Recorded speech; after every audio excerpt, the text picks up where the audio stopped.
Hello, and welcome to another episode of In the Trenches with Gang Green. I'm your host, Bubbs. Today is Saturday, October 19th. Hopefully, everybody's having a good day so far today. We are just a little over 24 hours away from a massive Week 7 matchup between the New York Jets and the Pittsburgh Steelers on prime time Sunday Night Football. Today, we are going to be previewing all angles of this game as it feels like a must-win for the New York Jets to give this fan base, give themselves any hope that the rest of this season can be turned around after 3 straight losses where the Jets find themselves 2-4 heading into this AFC showdown. Today is episode 408 of the In the Trenches with Gang Green podcast. I thank you as always for joining me.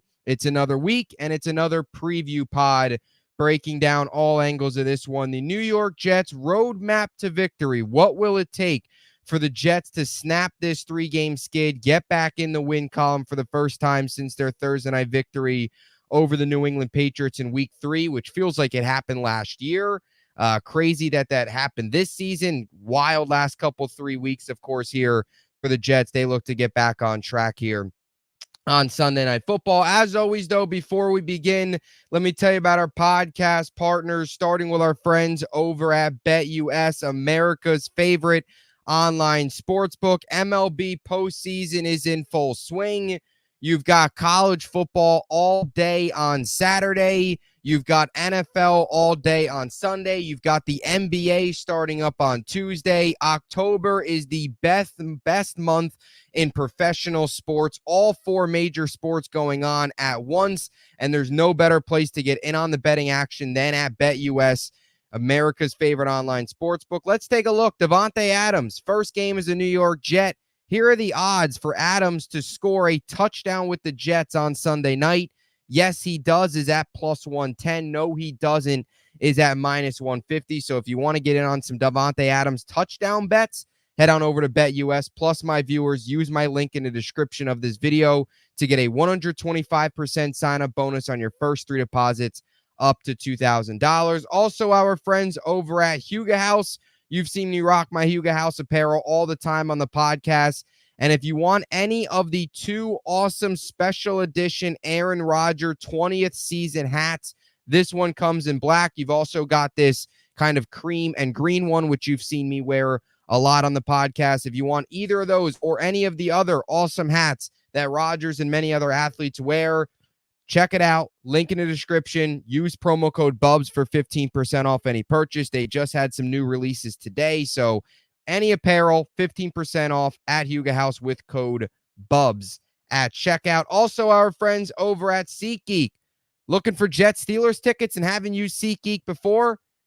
Use my promo code BUBSONSports for $20 off your first purchase at SeatGeek. And it doesn't have to just be this weekend. It can be a baseball game. It can be any other Jet game. It can be any event. It doesn't have to be sports. You want to go to a concert. You want to go to a play. You want to go to a show. You want to buy a ticket for an event and haven't used SeatGeek before? SeatGeek's your place to do it. Bubs on Sports, $20 off. If you can buy a ticket, SeatGeek has it. Check them out. Link to download the mobile app is in the description of this video, along with all of the other links for all of these awesome places in the description of this video. So here we go. Week number 7. Crazy. Season is flying by. Another crazy week here for the New York Jets. Before we just get into some quick opening thoughts, of course, we'll get to the injury report and in our keys to the game on offense and defense, X factors on offense and defense, and then, of course, matchups to watch and prediction for this one at the end. The Jets, of course, come into this one 2-4 on the season, following 3 straight losses here, while the Pittsburgh Steelers come into this one 4-2 on the season after dropping 2 straight after starting 3-0. They got back on track with a win last week on the road against the Raiders, 32-13. They are 1-1 at home this season. The Jets are 1-2 on the road this season. 8:20 Eastern, of course, NBC and also Peacock. Look at the matchup predictor for this one. Pittsburgh Steelers given a 50.3% chance of winning, while the New York Jets are being given a 49.3% chance of winning. So pretty close in terms of, according to ESPN analytics there for the matchup predictor in this one. And the odds, of course, in this one, Steelers come into this as a 2-point underdog at home. So the Jets are the road favorites. Steelers, the home dogs in this one, over under set at 38.5. Jets at -130 on the money line. Steelers at +110 on the money line. So despite all of the issues that the Jets have had, they come into this one as road favorites. The Steelers are the home dogs in a really, really tough place to play, of course, at Acrisure Stadium over in Pittsburgh. Just some opening thoughts. Both these teams have had some busy weeks. For the Jets, it's the second busiest week in a row. Last week, you fire Robert Saleh on Tuesday morning. You hire Jeff Ulbrich, or name Jeff Ulbrich as your interim head coach. Then Thursday of that week, you get the news that Todd Downing is going to take over play calling duties. You go into that Monday night game, you lose, you fall to 2-4.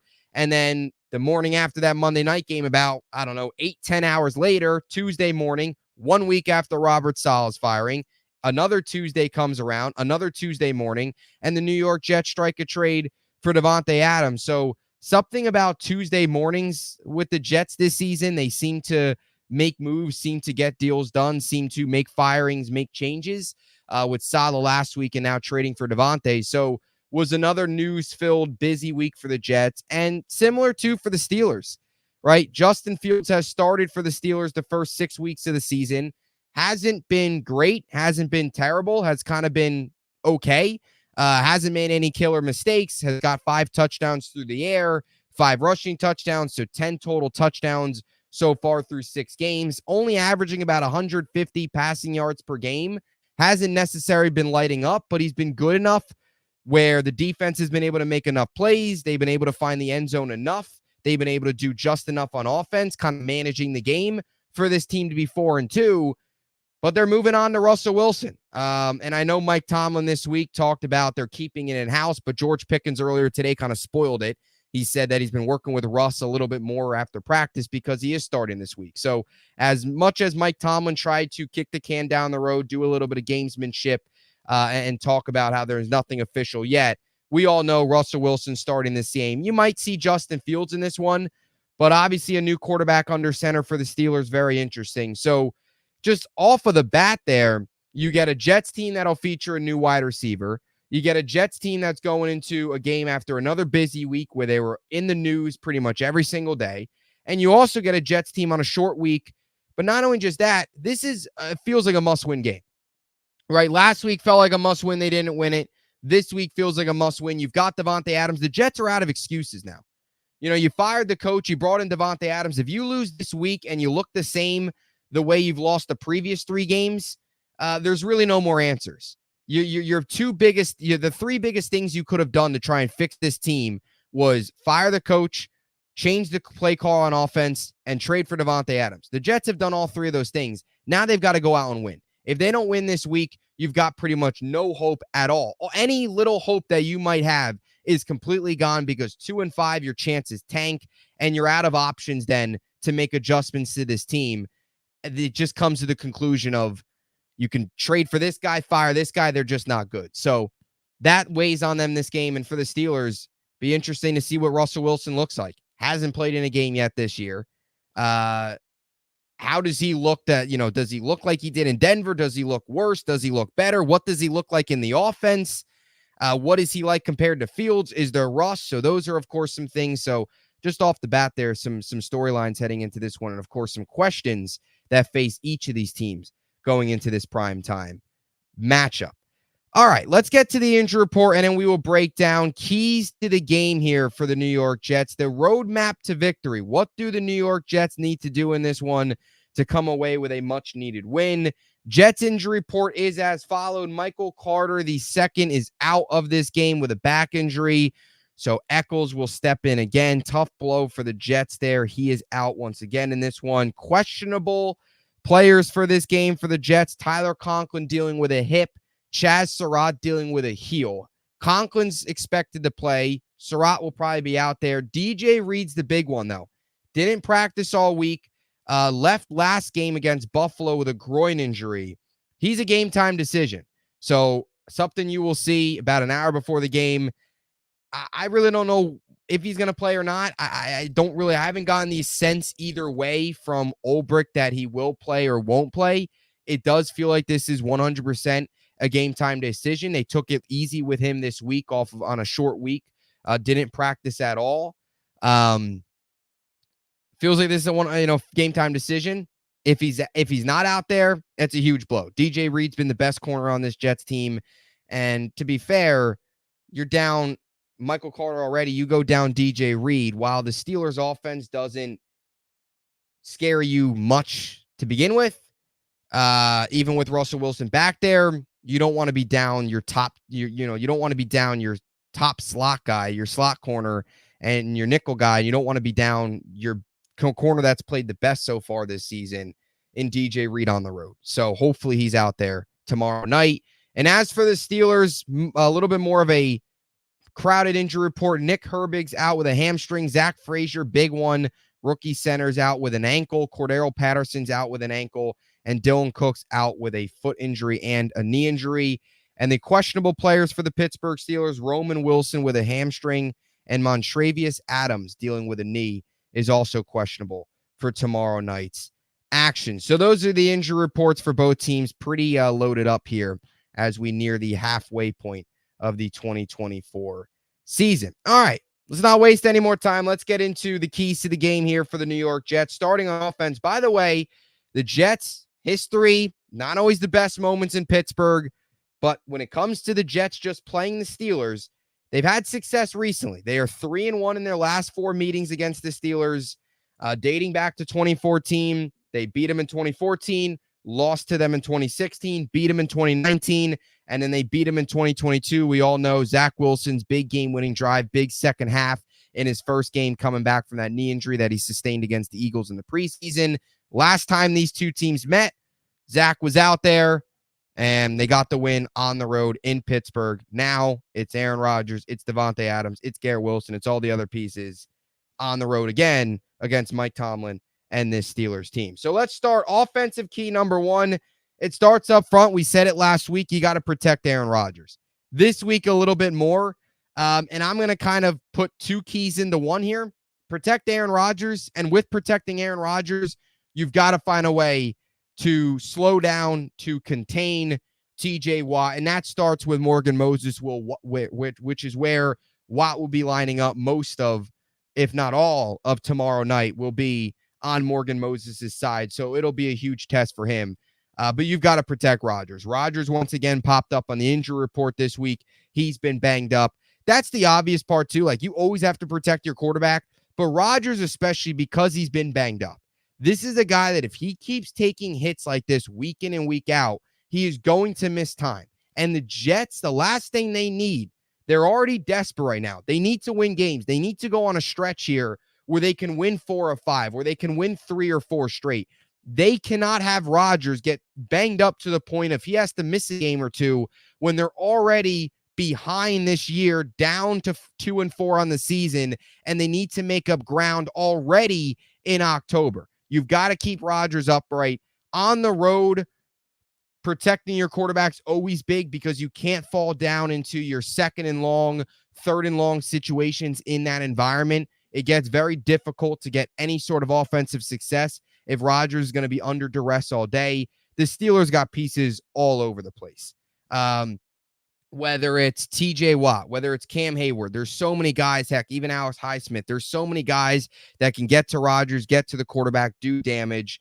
And the Jets offensive line, while it started strong, has really struggled during this 3-game losing streak. They've allowed 16 sacks this season. That's tied for 7th most in the NFL. But that even doesn't really tell you the full story. What tells you the full story is they only allowed 5 sacks in the first 3 games of the season. Very, very good. You fast forward to the last 3 weeks, they've allowed 11 sacks in the last 3 games. So significantly worse, almost 4 sacks a game over the last 3 weeks. Big reason why this team has struggled. Big reason why this team has lost. Has been issues up front on the offensive line. Not even just with protection, but even with penalties. There's been some big plays that have been taken off the board. Braylon Allen touchdown last week, which we'll get to here in a second, when we talk some red zone stuff. That was a big issue last week. Tyron Smith holding. You had a Tittman hold on the final drive. So forget about the protection. The offensive line, penalty-wise, has got to be much more disciplined this week. But 11 of these 16 sacks led up this year have come in the last 3 weeks. They had 5 against Denver, 3 in London against Minnesota, and 3 on Monday night against Buffalo. And what TJ Watt brings to the table is he's lethal. He's lethal. 4.5 sacks this season, 15 pressures, 3 forced fumbles. 2 of those came last week against Vegas. And that's the funny part. Last week was the first time since 2018 that TJ Watt did not register a quarterback hit, hurry, or sack. Double teamed a lot, but still found a way to force 2 fumbles. We always joke, people joke sometimes you can only hope to contain him, but that's the truth with TJ Watt. This is not a guy you're going to be able to stop. This is not a guy that we're going to walk away from tomorrow's game and say TJ Watt was a non-factor. He's going to be a factor in some way, shape, or form, whether it's stopping the run, which he's very good at, whether it's forcing a fumble, whether it's picking up a sack, getting to the quarterback, hurry, quarterback hit. He's always around the ball. He's always around the quarterback. You just got to find a way to minimize it as best as you can. Do you slide? Tight end help over. The tight ends haven't done very well. Tyron Smith this season. I know TJ Watt not really lined up on that side, but there's other pass rushers on this Steelers team that can do some serious damage. Do you slide Olu over to Tyron Smith's side and give him help from that side of things? Kind of a jumbo package there. So some things here that the Jets can do, especially when it comes to Tyron or TJ Watt. We saw the Raiders double team him a lot last week, and that obviously helped from a pass rushing standpoint. Was still forcing fumbles, but wasn't around the quarterback nearly as much as he usually is. So something to look for potentially the Jets could possibly do tomorrow night on the road. Protect Aaron Rodgers, key number 1. Key number 2, it's converting in the red zone. And what was crazy about this Jets team is 2 things to start the season that we saw for this year for the Jets. It's only been 6 games, but it feels like it's been 2 completely different seasons. You had your first 3 weeks where you're 2-1 and the offense got better each week. That New England game was like the peak of it all. And then you've had these last 3 weeks where it's been a complete disaster. You're 0-3. And maybe that's the way this Jets team's going to be. Maybe they're going to go on this stretch. And if you remember Miami a couple years ago, they went through a stretch where they won 5 straight, lost 4 straight, then they won 5 straight. Like, they were so streaky. Maybe that's just what the story of this Jets team's going to be this year, is they're going to go on stretches where they go 2-1, 3-1, heck, 4-1, but they're going to also have stretches where they're going to go 1-3, 1-4, 0-3, and they're going to be streaky. And that's been the way the offense has been from a third down perspective and a red zone perspective. And I want to bring up the red zone because converting in the red zone on Monday night is going to be so crucial, because on Sunday night is going to be so crucial for so many reasons. And number 1, it's on the road. When they get the chance to get to Pittsburgh's 10, Pittsburgh's 5, you've got to find a way to punch it in on the road. You've got to score touchdowns. You can't continue to settle for field goals. And the field goal aspect too. What the heck are you going to get out of Greg Zuerlein on Sunday night? You have Devontae Adams. You have Mike Williams. I know he's been up in trade rumors. We'll get to those guys here in a second. You've got weapons all over the field. Punch it in. And the red zone offense has been concerningly on like this downward spiral. Even with the new play caller last week, which I thought the offense looked a lot better under Downing. But the Jets' red zone offense this season, let's give you some numbers. 52.9% overall. That's 18th in the NFL. They are, however, they are 33.3% is their conversion rate in the last 3 games. That's 29th in the NFL. They were 25% last week, 1 of 4, which out of the teams to score in the red zone, they were the lowest in the NFL. Now, this should give you some hope, Jets fans. I went through and looked at some of the splits. The Jets this season have actually been much worse at home converting than they've been on the road. At home, the Jets are converting just 40% of their red zone opportunities. That's 25th in the NFL. But on the road, they're converting 71.4% of their red zone trips. That's tied for 6th best in the NFL. So on the road, the Jets in the red zone have actually been one of the better red zone offenses in football. At home, not so much. Over the last 3, not so much. And the reason I bring up the last 3 and the 33.3%, why it's so troubling, is the Jets last year converted 32.4% of their red zone trips. That was dead last in the NFL. They're only 1% better than that right now over the last 3. We've seen this team in the red zone go back to their old ways, and that's got to end on Sunday. They've got to get back to getting to the red zone, converting in the red zone. You've got Davante Adams. How many times have we seen? We all saw the practice clip today. How many times have we seen Aaron Rodgers connect with Davante Adams one-on-one in the end zone? Let's see that.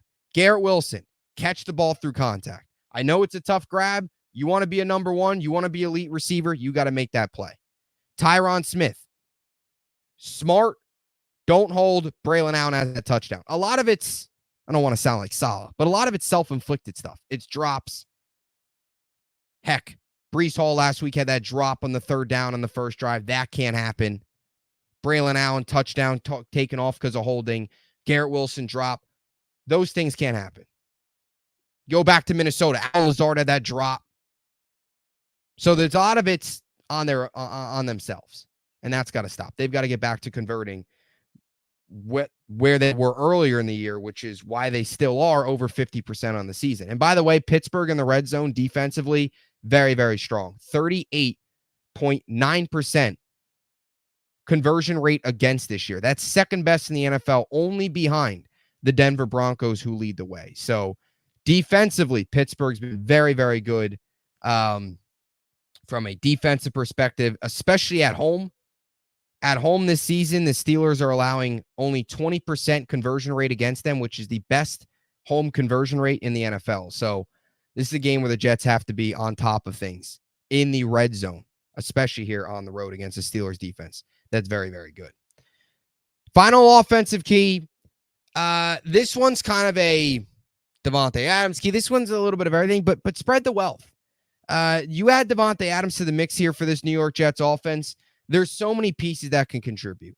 I know Mike Williams has popped up in trade conversations. I don't quite understand the idea of trading Mike Williams. I get it. I understand that Mike Williams this season, last week ran the wrong route.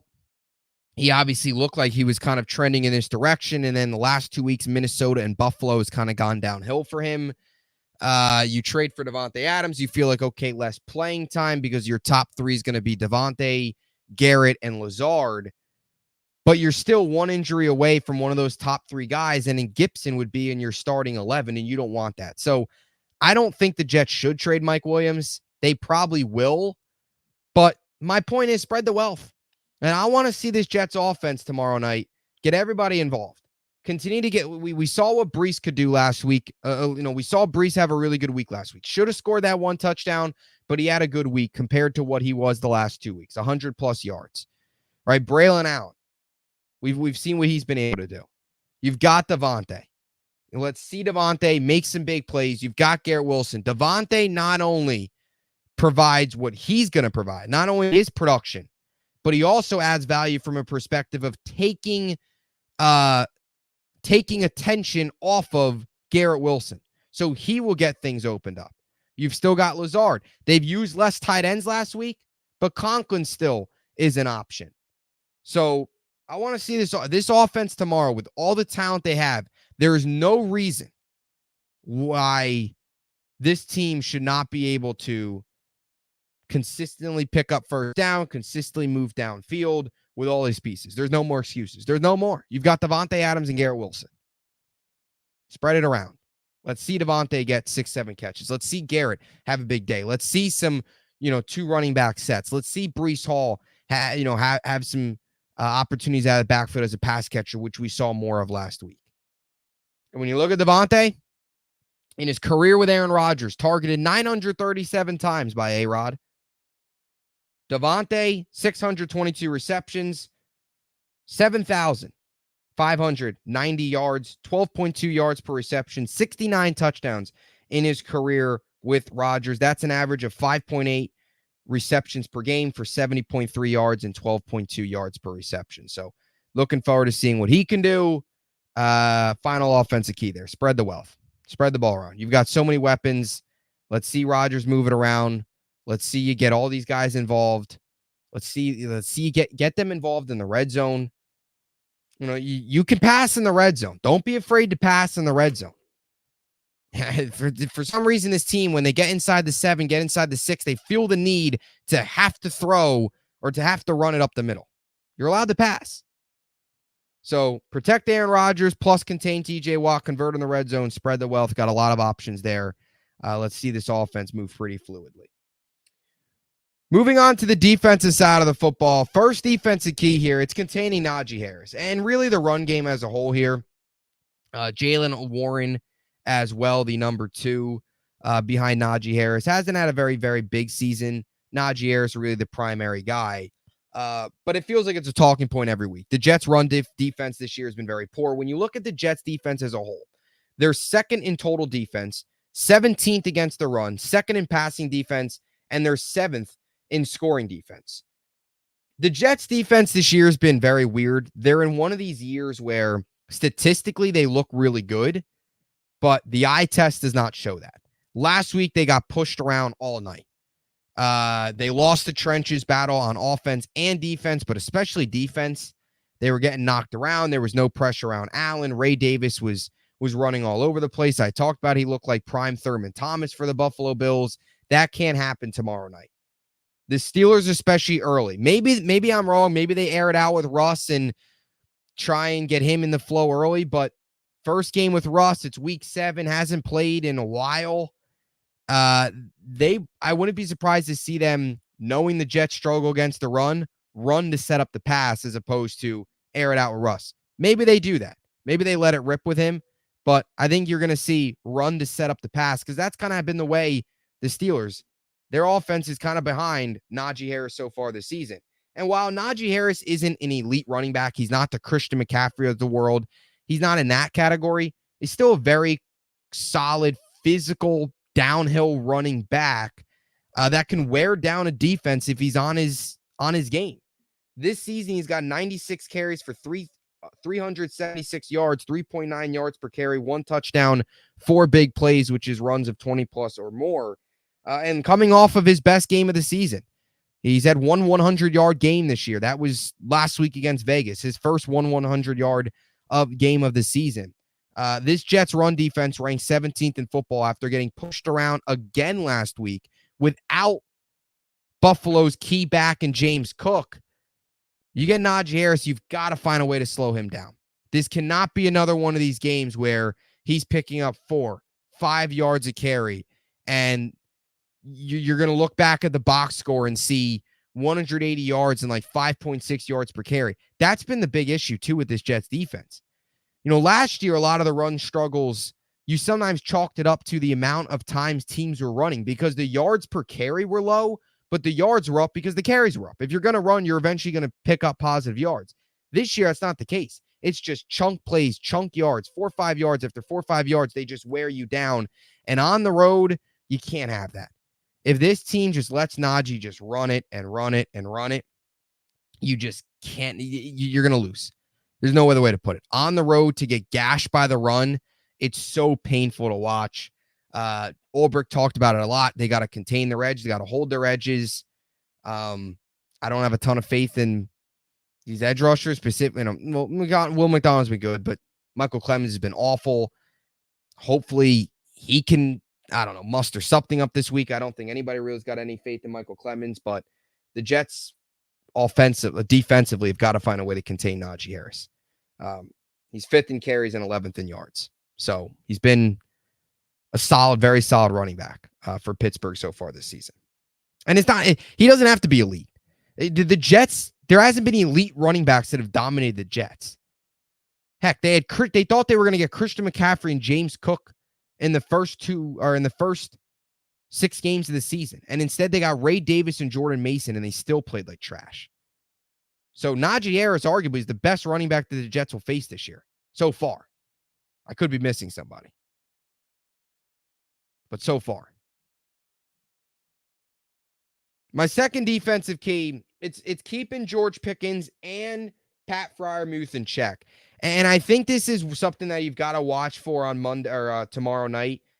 Not just because they're two good players when they're, have the ball in their hand and when they're getting targeted, but specifically because Russell Wilson's back. We talked to Alan Saunders on Friday, or uploaded obviously yesterday on Friday, about Justin Fields, and we talked about George Pickens and Pat Freiermuth, and he talked a lot about how Freiermuth has been running wide open a lot of plays this year, and Justin Fields just has not given him the football. And as for George Pickens, it's been also a little bit of the same. Now, Pickens this year has 26 receptions on 44 targets, 363 yards, 14 yards per reception, no touchdowns. But the big concerning part with Pickens is the last 2 weeks, he's only had 6 receptions in the last 2 games. He had 3 against Vegas and 3 against Dallas. And when you look at Freiermuth, 22 receptions on the season, 26 targets, 194 yards, 8.8 yards per reception, 2 touchdowns. And he's been running wide open. Russ is not the same player he once was. Fields is definitely much more athletic. He's got a lot more mobility. But Russ can read defenses a lot better than Fields. He can spread the ball around a lot better than Fields is able to. So for the Jets, especially if DJ Reed's out, coverage-wise, linebacker, safety, step up on Freiermuth, Pickens, see a little bit of Sauce. We'll see a little bit of hopefully DJ Reed.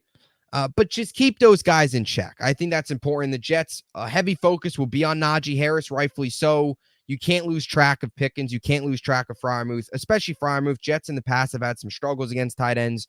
Don't let this be a game where he kind of breaks out and has 7 catches for 80 yards and Pickens has a big day and, Russ is able to kind of find these guys and throw it to them when they're open, unlike maybe Fields was able to see downfield. So just something to look for in a quarterback change. Russ doesn't give you a whole lot, but he gives you a veteran presence, and he also gives you a guy that can probably read a defense a little bit better. So just something to keep an eye on.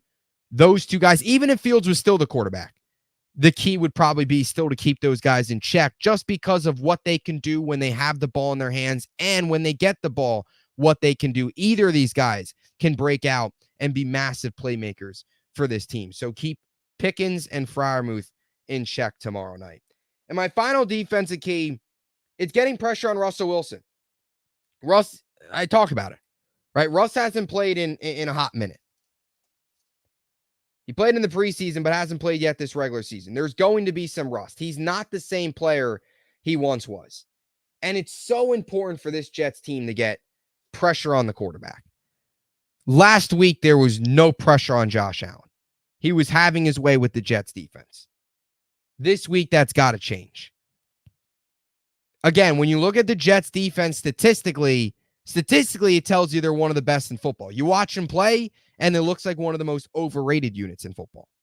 But the Jets this season have 20 sacks on the year. That's second in the AFC and tied for third in the NFL. However, they only had 2 sacks last week against Buffalo. They were getting torn apart at the line of scrimmage. Will McDonald does lead the way, first in the AFC in sacks with 7 on the season.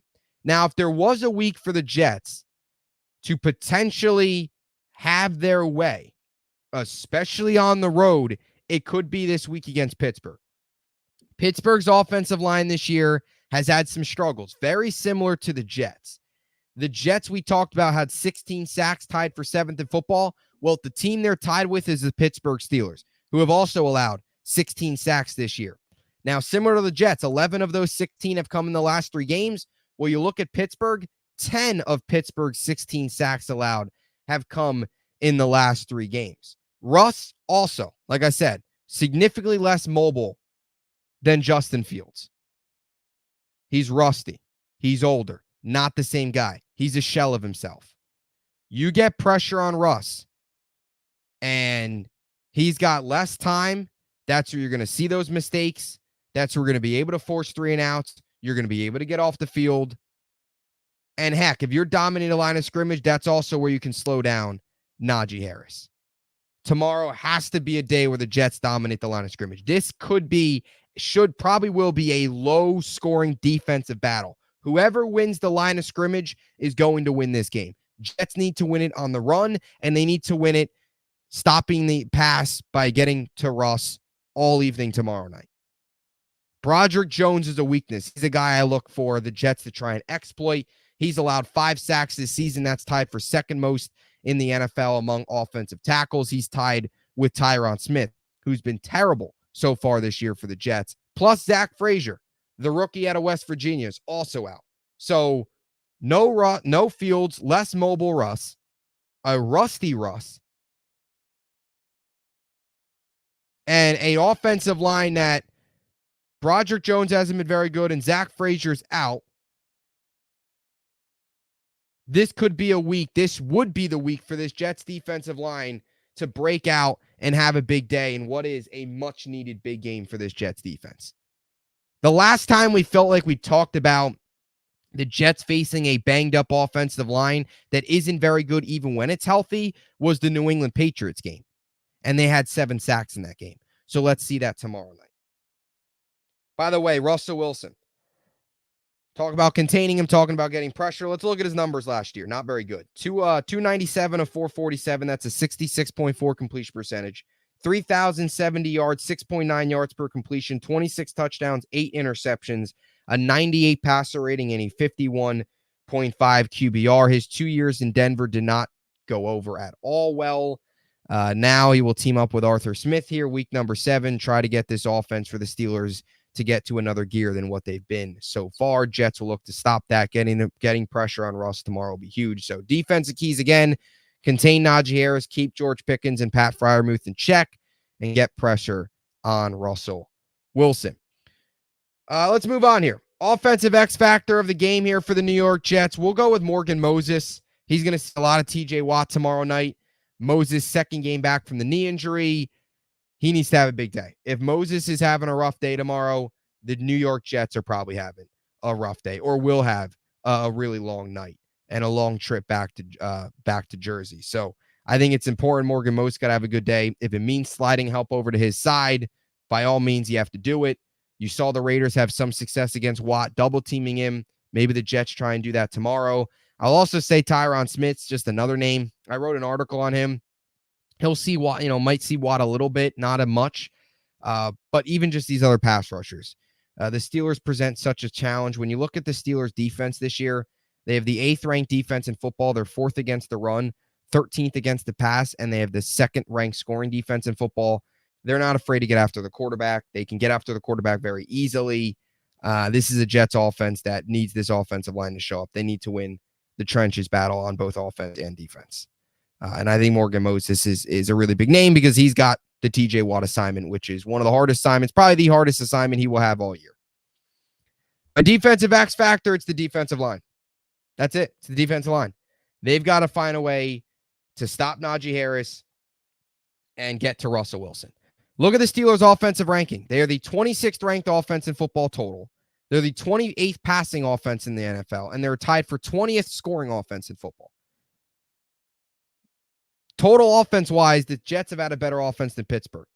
The one thing that separates, the Steelers this year have the 9th ranked rushing offense in football. The Jets have the 17th ranked rushing defense in football. And it starts up front on the defensive line. Lecky Fotu, I thought, was terrible last week.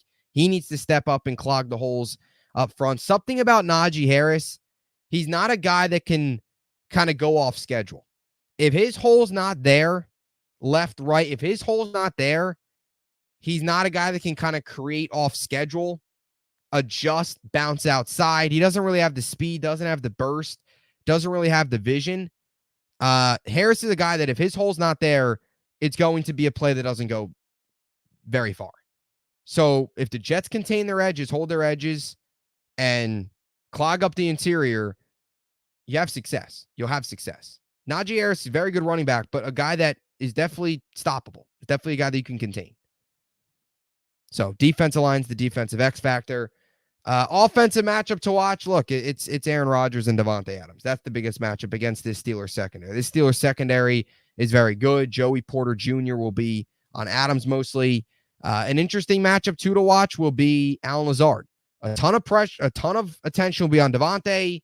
You'll also have attention taken off of Garrett Wilson, but there will still be a lot of attention on Garrett Wilson. Lazard's a guy that could be forgotten about. He always has those drops, which are tough. You have a great play and then have a drop and a penalty, which kind of cancel it, which you can't do every week. But Lazard is a guy that could probably maybe get some more targets than maybe some expect, just because the defense will have so much focus on that 1-2 punch, kind of treat both Garrett Wilson and Davante Adams like number one receivers. But obviously, Joey Porter Jr., definitely a name to look for in that matchup. But Davante Adams, Aaron Rodgers, the whole versus the Steelers secondary, that's something to look for. Moses for Watt, we talked about that. Those two guys, matchups to watch as well. Defensive matchup to watch, talked about it. Defensive line versus Najee Harris. And heck, I can't believe we're here, but I'll say this anyway. Greg Zuerlein, defensive special teams matchup to watch, however you want to calculate him. He is a matchup to watch. He is. He's a player to watch. I mean, he's been so bad. Let's give you some numbers. This is just week 7. We're doing this. I didn't have this on my bingo board. I mean, no way did I ever think week 7 be talking about the kicker being such a problem as it is. But here we are. Greg Zuerlein this season is last in the NFL in field goal percentage at 66.7. He's 8 of 12, including 2 doinks last week and a missed game winner against Denver.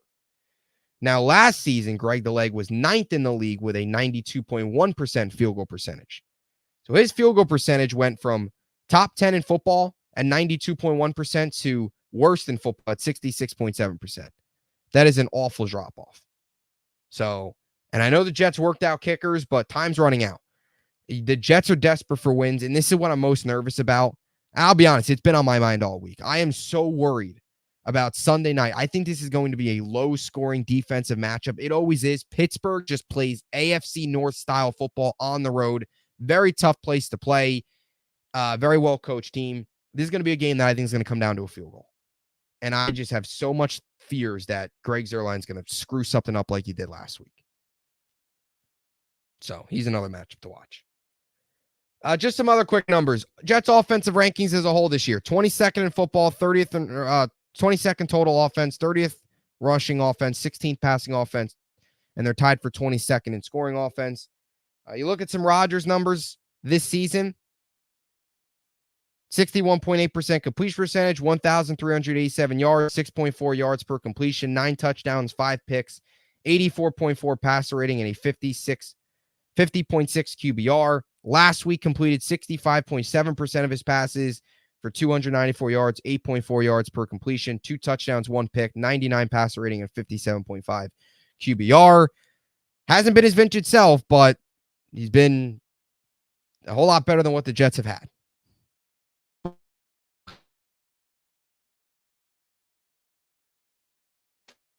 End of the preview pod. Look, you know I stand on this team. I've been pretty down on them. I do hope that Davante Adams can kind of put some life into this team. Look, my heart tells me, and part of my gut does tell me, like, the Jets will find a way to win this game. But there is also part of my gut that just feels like the Steelers will ultimately win 16-13. And again, I hope I'm wrong. The Jets got to find a way. You got to find a way to win this game. You win this game, it doesn't even matter. Like, you win this game 17-13, you win this game 13-10. It's a low-scoring, sloppy game. It doesn't matter. You fall to 2-5. Like, the Jets right now are on life alert, or however you want to word it. You fall to 2-5, you're pretty much over. You're pretty much done. The end is pretty close in sight. There is a path here for the Jets to turn this season around, and it's got to start tomorrow night in Pittsburgh. It's got to, especially against an AFC opponent. This is a team that if the Jets finish 9-8, could be fighting for a tie-breaking spot. If you lose this game and you finish 9-8 on the season, you might miss the playoffs because you lost this game.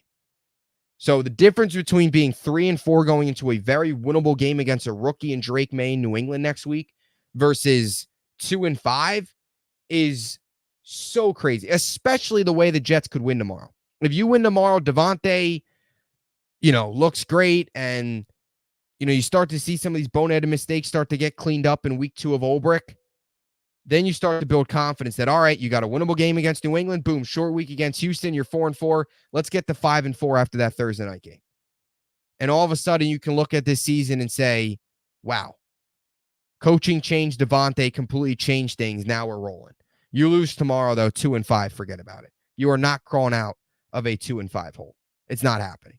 So win tomorrow, find a way, get to 3-4, put hope back into this fan base before a very winnable game against New England a week later. And then you can start talking about this team going on a little bit of a run here to get really back into the heart of things. So let's go, Jets, Jets, find a way. Look, it's a sickness. We could say they suck, all this stuff. We all know we'll be sucked into that television tomorrow night. I know I will be, and we'll all be rooting for a huge Jets win to try and put some hope back into this season that we all thought would be great. And if you win tomorrow night in Devontae's debut, you could start to see a path where maybe some things change. But you got to take care of business tomorrow night. There is not much more time. It's October, time's flying. Find a way. Let's go. So we will be back tomorrow night right after the game, recapping all angles of what is hopefully a New York Jets win on the road. And as always, until next time, appreciate you all tuning in. Jets, Jets. Find a way, baby. Get the win. Let's go. Talk to you guys soon.